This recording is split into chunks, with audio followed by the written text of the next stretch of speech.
तर शहापुरातील तानसा नदीवरील पूल पाण्याखाली गेलाय।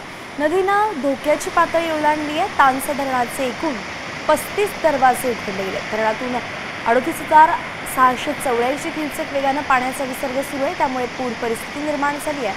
तानसा नदीवरील वाशिंद पिवळी आणि कांबारा रस्त्यावरील सावरोली पूल पाण्याखाली गेल्यानं रहदारीचा मार्ग पूर्णपणे बंद झाला आहे।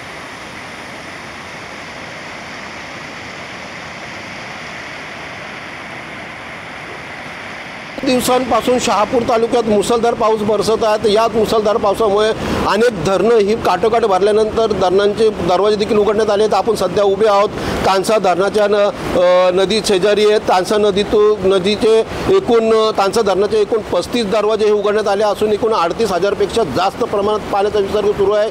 तानसा नदीवर असलेले वाशिंद पिवळी कांबारे रस्त्यावरील सावरोली ब्रिज हा पूर्णपणे पाण्याखाली गेलेला आहे आणि तानसा नदीने ही धोक्याची पातळी ओलांडली आहे। शासनाने सर्वतोपरी सूचना देखील निर्माण केले। नदीकाठी असलेल्या गावांना देखील सतर्कतेचा इशारा देण्यात आलेला आहे, कारण तानसा नदीने धोक्याची पातळी ओलांडल्यामुळे अनेक पुलं ही पाण्याखाली गेली आहेत।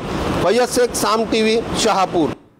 आता isakal.com आहे देशातील नंबर 1 ची मराठी न्यूज वेबसाईट। प्रत्येक अपडेटसाठी isakal.com ला नक्की भेट द्या।